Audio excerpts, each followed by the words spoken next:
Welcome back to my channel, where today we're going to be telling the story of Never Say Her Name at Midnight, also known as the Mirror Game.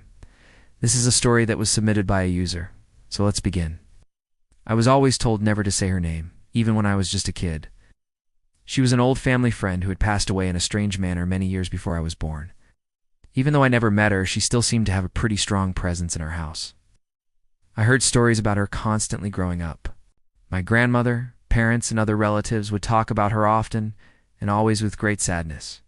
They would speak in hushed tones about how much they missed her, and how she would have loved to meet certain people or see certain things. It was always strange to me how they could speak so openly about this person who they were so upset about seeing. And I was confused why she seemed to be such a prominent part of the family even after being dead for so long. One day I found a dusty photo album in the attic, while looking for something else. I opened it and saw a picture of her sitting next to my grandfather. She looked like a nice woman. I asked my grandmother who she was. She quickly took the photo from me and said it was none of my business. Then she hurried out of the room. I didn't think much of it at the time. I figured she must have done something wrong in the past for my grandmother to hate her so much. Many more years went by and I started hearing strange sounds around the house. At first I thought they were just pipes or the settling of an old house. But then I realized they were coming from inside the walls. I could hear footsteps pacing back and forth and whispering, but I could never make out what was being said. I could also hear chains dragging metal moans. These sounds would drive me insane. They happened regularly late at night. Sometimes I would wake up to these sounds. I would listen intently, trying to figure out where they were coming from. They sounded like they were in the walls near my bedroom. One night I decided I had enough. I couldn't take these noises anymore. I got out of bed and started banging on the wall to try and get whatever was making the noise to stop. I shouted, "Hey, whatever is in there, just leave me alone." After I did this for a few minutes, the sounds outside the wall stopped, and I went back to bed feeling slightly better, knowing that whatever was in there wasn't going to bother me for the rest of the night. The next morning I told my mom about the noise, and she just gave me a weird look and said, "You're just hearing things. There's nothing in there." She left it at that, and I didn't push her for more answers. However, whenever this subject came up afterwards, she would always become very quiet and leave the room. I knew there was something more to the story, and my mother was hiding it from me. Over the next few months, the footsteps and dragging chains continued to get louder. One night I woke up and started recording a video on my phone to capture the noise. I can still listen to this video to this day, and it creeps me out every time. I tried to upload the video here, but it's too large of a file. If anyone wants to hear it, let me know, and I'll send it to you somehow. My mom never listened to the recording. She refused to believe that there was anything in the walls. I begged her to let me move rooms, but she said there was no way that was happening. She also told me to stop recording because it was obviously all in my head. Feeling scared and desperate, I called my uncle for help. He stayed with me for a couple nights, but we never heard anything, so he just ended up leaving. Then one night, right after my mom went to sleep, I heard the footsteps again. This time they were right outside my door. I started to scream for help, but my voice wouldn't come out. All that came out was a whisper. As I sit here telling you this story, I can still feel the terror I felt at that moment. As the footsteps approached my bed, I could see the outline of a hunched figure in the darkness under my door. I don't want to be too graphic, but as the figure came closer, I saw what looked like a bloodied meat cleaver in its hand. It raised the cleaver as if it was about to strike, and then it stopped, right at the foot of my bed. I don't remember what happened next. I think I fainted. When I regained consciousness, I was lying on the floor, and my mom was kneeling beside me asking if I was okay. I explained what I saw, and she immediately called the police.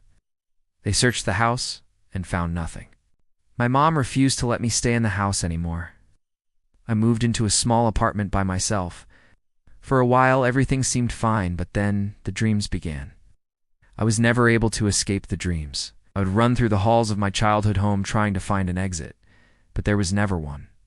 In the distance, I could hear my name being called over and over, and I would always wake up screaming. I decided to go back to my mom's house to try and lay the ghost to rest. When I stepped inside, I felt an overwhelming sense of dread. The footsteps began almost immediately. Now they were loud enough that my mom could hear them too. She stood by my side, pale and scared, as we followed the sound. We came to my old bedroom and pushed the door open. The room was empty. Oh. All of my stuff had been boxed up and put in storage. We walked to the closet and started digging through the boxes. I pulled out an old vanity mirror I used to have. Behind it was a loose floorboard. I pried it up and discovered a small key hidden underneath. The key fit perfectly in the lock on the closet door. As soon as I opened it, a musty smell filled the air. Inside was an old trunk. I opened it and found stacks of yellowed letters and photographs. There was a letter addressed to my grandfather from a woman named Eleanor. I recognized the handwriting from the photo album. This must have been her. The letter was dated 1963. I read the letter aloud. My dearest John, I am so excited to finally be coming to visit you. I know it has been a long time since we last spoke, but my travels have kept me away. I can't wait to show you the world. Yours always, Eleanor. There were several other letters like this. It's all from Eleanor to John. I dug deeper into the trunk and found a journal with my grandfather's name on it. The leather was worn and the pages brittle. I carefully flipped through it and found an entry dated March 12, 1964. Eleanor has been acting strange lately. She speaks in riddles and doesn't seem to care about anything anymore. She spends most of her days staring into the mirror. I am worried that she may be ill. I will keep you updated.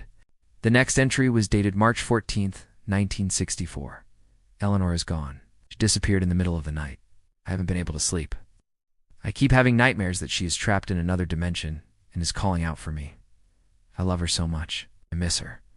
I will never stop loving her, John. With shaking hands, I turned the page, but there was nothing there. The last entry had been the last page. I searched the rest of the closet, but found nothing else. I shut the trunk and locked it. I felt terrible reading my grandfather's private thoughts. I didn't want to know that much about their relationship. I felt bad for him. Whatever happened to Eleanor must have devastated him. That's when I noticed the key was missing. I searched everywhere for it, but it was nowhere to be found. I was panicking. My mom was frantically calling the locksmith to come and change the locks. I had to do something. I grabbed the mirror and threw it to the ground, breaking it into 1,000 pieces. I cut my hand on the shards, but I didn't care. The mirror was destroyed. I never meant to hurt my grandfather. I knew he loved her dearly and probably never stopped thinking about her. I believed that breaking the mirror would allow her soul to finally rest. Once the locksmith changed the locks, my mom and I left the house. We never went back. It has been 5 years since then. The footsteps haven't bothered me in a long time. I believe that destroying the mirror set her free. However, I still have nightmares about her sometimes. I wish I could apologize to my grandfather for invading his privacy.